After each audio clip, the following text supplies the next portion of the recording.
¿Qué hola? ¿Qué tal, Jacinto? Oye, llegas tarde. Quedamos en vernos a las 5, ya van a ser las 6. ¿Qué te pasó? Vaya, discúlpame esa, Ana. Me enredé en la pincha con un cliente que llegó a última hora, pero no te preocupes, que los socios me llamaron y apenas ya acaban de llegar al malecón. Bueno, vamos a movernos ya, que después tengo que coger un visitaxi e irme para casa de Anita y no quiero que se haga tarde. Mira tú, no sabía que Guateque era en casa de la Anita.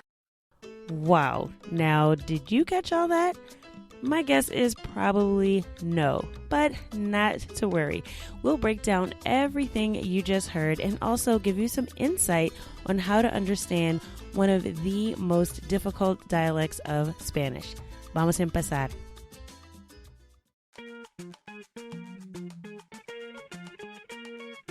Bienvenidos!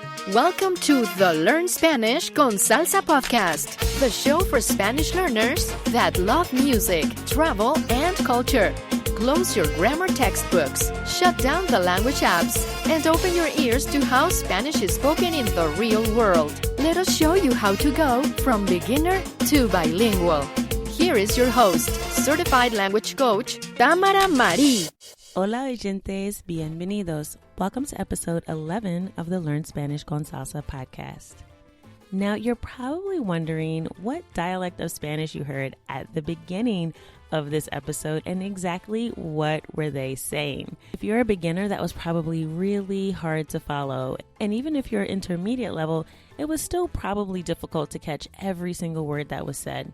And that's because some of the words in the conversation were very specific to one region of Spanish speakers in the Caribbean. In this episode, we're going to visit the island of Cuba, and we're going to explore some vocabulary that's very unique to the island of Cuba. Now, if you didn't catch the last episode, go back and check out episode 10, where we talked about 5 places that you absolutely must visit if you want to experience the real Cuba. Like most dialects of Spanish from the Caribbean, Cuban Spanish is a bit different than other forms of Spanish. Many people may notice it when you hear someone from Cuba speaking Spanish. They have a little bit of an accent, and it's very particular to the island. Now, there are also different accents in different regions of Cuba, just like in the United States, where we have an accent from the north, one from the south, one from the Midwest, etc. Cuba is no different, so you will find some variation in accent even among Cubans. Cuba is also unique in that it has a huge expat population. There are many people who have left the island over the years for various reasons and live all over the world. So as I mentioned in previous episodes, I really don't believe that there's a such thing as neutral Spanish. Everyone has a culture, a background, a place that they come from, and that heavily influences the way they speak and their vocabulary. So the words I'm about to share with you are really only used in Cuba. But as I mentioned earlier, many Cubans have moved to different parts of the world, so you may run into a pretty large community of Cubans even outside of Cuba. Most people think about Miami and Florida in the United States has a very large Cuban population and has for years. But that's not the only place that Cubans live, even though it's what most people think about. You will find populations of Cubans in other countries and in other cities within the United States. So it's good to know a little bit about the Spanish that's spoken in Cuba. So let's get into it. I'm going to share with you 7 Cuban Spanish words you didn't know. But I assure you by the end of today's episode, you will know them all. So let's get to it. Now, since I'm not from Cuba, I've actually enlisted the help of some native Spanish speakers that are from the area. So those are the voices you will be hearing throughout today's episode. So first, I'll let you listen to the audio of a Cuban Spanish speaker saying one of the terms, and then I will explain to you the meaning. Let's get to the first term. Hacer.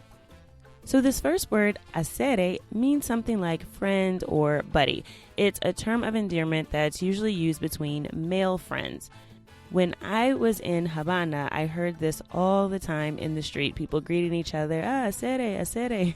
So it is a quintessential Cuban word, and it's something that if you hear it, you know that the person that's speaking is most likely from Cuba. Now let's listen to the second word. ¿Qué hola? So this is actually a phrase. Que bola means what's up or what's new. So it's another way of saying ¿qué pasa?, ¿cómo estás? But again, this is something that you'll really only hear in Cuba.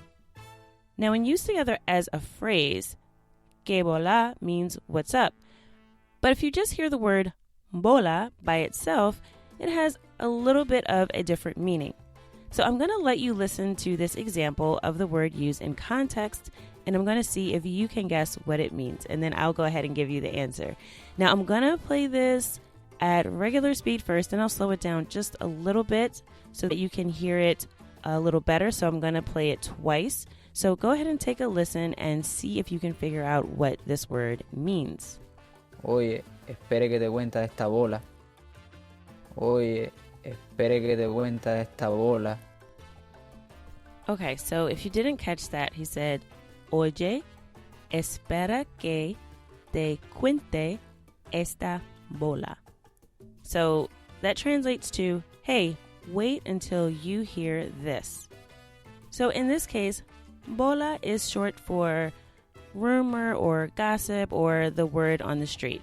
So now that gives a little bit of context to the prior phrase, que bola, because that means sort of what's the word on the street or what's the news. So that was número 3, number 3. Now let's move on to word number 4. Yuma. Yuma. All right, now let's listen to it in context and let's see if you can guess what it means. And once again, I'm going to play it more than once so that you really get a chance to hear. Toda mi familia se ha ido para la Yuma. Toda mi familia se ha ido para la Yuma.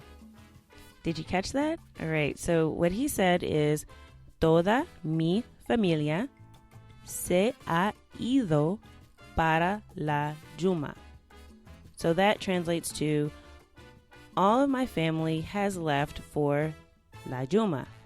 And if you haven't guessed what that means, La Yuma is short for Los Estados Unidos or the United States of America. So it's a way not only to say the U.S., but it's also a term that's used to refer to a foreigner that's from the U.S.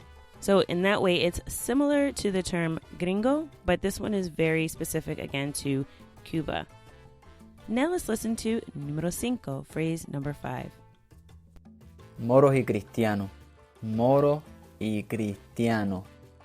Now this phrase is a little bit different. I'm going to have to explain this one. So moros y cristianos translates to Moors and Christians. Now Christians is self-explanatory, but I'm going to explain a little bit about the Moors. Now this is actually spelled capital M-O-O-R-S. And it refers to a group of North African Muslims that actually occupied Spain in the 700s. So this is a little known fact about Spanish history. Most people know about the Spanish conquistadors, the conquerors who went throughout the world and occupied many different places, including many places in Latin America and Cuba.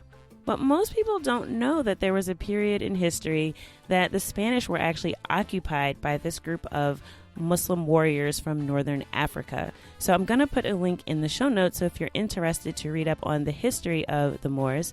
But back to this term, Moors and Christians, what does that refer to? So like many terms in Latin America, this is just another way to say rice and beans. And there's many different ways to say rice and beans in Latin America, many different dishes that are based with rice and beans. But in this case, it's referring to black beans and white rice. So I guess that has something to do with the fact that the Moors were Africans and the Christians in this case were from Europe. So I guess the idea is that black beans next to white rice looks a little bit like moros y cristianos. Let's move on to número 6, number 6. So I'm going to do something a little different with this one. I'm actually going to play the clip for you so you can hear it used in context, and I'm going to see if you can guess what it means. Now I'll play it a few times again so you can hear it a little bit slower to see if you can catch everything that he's saying. And then I'll come back and explain exactly what he said. So let's see if you can guess the meaning of guateque. Mira tú, no sabía que guateque era en casa de la Anita. Mira tú, no sabía que guateque era en casa de la Anita. So did you catch that? He said, no sabía que el guateque era en casa de Anita. So I didn't know that the guateque was at Anita's house. So if you haven't guessed, guateque is another word for fiesta or party. So let's listen to it one more time. Mira tú, no sabía que Guateque era en casa de la Anita.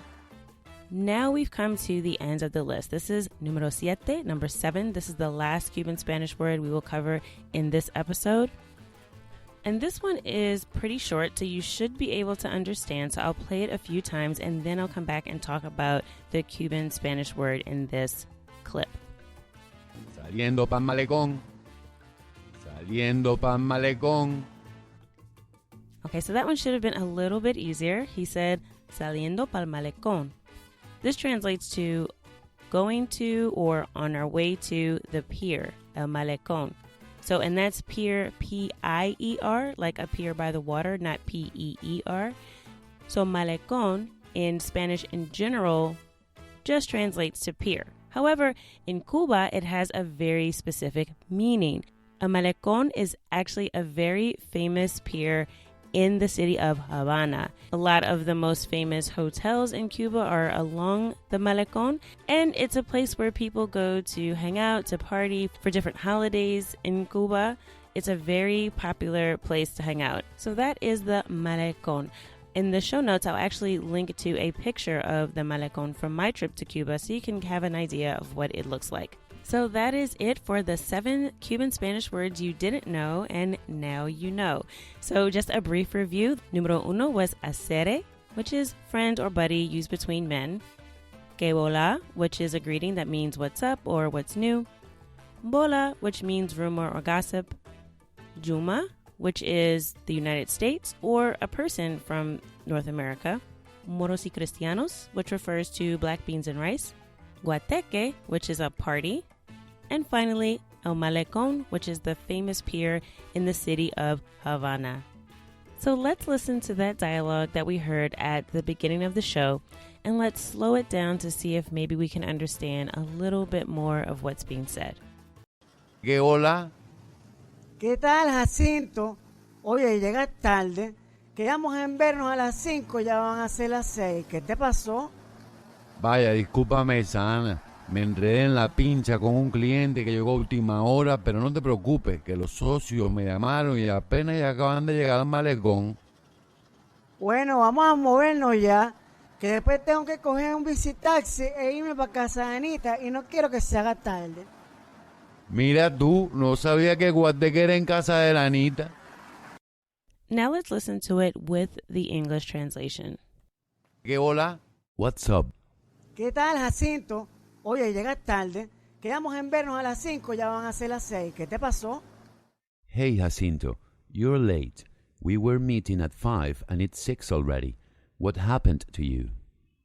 Vaya, discúlpame, Sana. Me enredé en la pincha con un cliente que llegó a última hora, pero no te preocupes, que los socios me llamaron y apenas ya acaban de llegar al malecón. I'm sorry for that one, Anna. I got stuck at work with a last-minute client. But don't worry, the guys called me and they got to the pier just now. Bueno, vamos a movernos ya, que después tengo que coger un visitaxi e irme para casa de Anita y no quiero que se haga tarde. Well, let's move now. I have to take a busy taxi to go to Anita's and I don't want to get there late. Mira tú, no sabía que Guateque era en casa de la Anita. Well, I didn't know the party was going to be at Anita's. So hopefully you were able to notice some of the words that we've discussed in the dialogue. You heard que bola. You also heard guateque and malecón in this dialogue. So there's one part that I know was really fast that I want to break down a little bit more just because I know it was really difficult to understand. And this was the part where he said he got stuck at work with a last-minute client, but don't worry, the guys called me and they got to the pier just now. All right, so on that part, it says, me enredé en la pincha con un cliente que llegó a última hora. Pero no te preocupes que los socios me llamaran y apenas y acaban de llegar al malecón. Okay, so definitely check out the show notes because you'll be able to read the entire dialogue and hopefully you will start to get used to this accent. Now, the Cuban Spanish dialect is definitely one of the more difficult to understand, but I guarantee you, if you're able to understand Cuban Spanish speakers, you will be able to understand almost anyone who speaks Spanish. So definitely check out the show notes, read through the dialogue, and listen to it more than once so that you can train your ear to get used to the rhythm that Cubans speak Spanish. You're definitely not going to get this on the first try. So check out the show notes page, read through the dialogue as you listen, and rinse and repeat. I hope you've enjoyed this review of just a taste of Cuban Spanish. Now, if you're interested in learning more Cuban Spanish, check out the show notes at learnspanishconsalsa.com/Cuban Spanish. There you'll find the show notes for today's episode with references to everything we mentioned and also an exclusive discount for podcast listeners. So if you go to learnspanishconsalsa.com/Cuban Spanish, you'll be able to access a special coupon code with a 20% discount for the Cuban Spanish 101 bilingual phrase book. Now, this has over 100 phrases that are unique to Cuba. So if you are interested in learning more Cuban Spanish, definitely check out that offer. You'll be able to download the ebook and you'll also get audio of every single word so you can hear exactly how it's pronounced by a native Spanish speaker from Cuba. So you'll get access to that entire phrase book. You'll also be able to listen to each and every one of those phrases. And you'll also get several examples in context. So you know exactly how each word is used and what it means. So that's my offer to you as a thank you for listening to our podcast. So that's learnspanishconsalsa.com/Cuban Spanish. So with that, I'm going to close out this episode of Learn Spanish con Salsa. I hope in the few minutes that you spent listening today, you have learned something that takes you just one step closer from a Spanish beginner to bilingual. Hasta luego. Thank you for listening to the Learn Spanish con Salsa podcast at learnspanishconsalsa.com.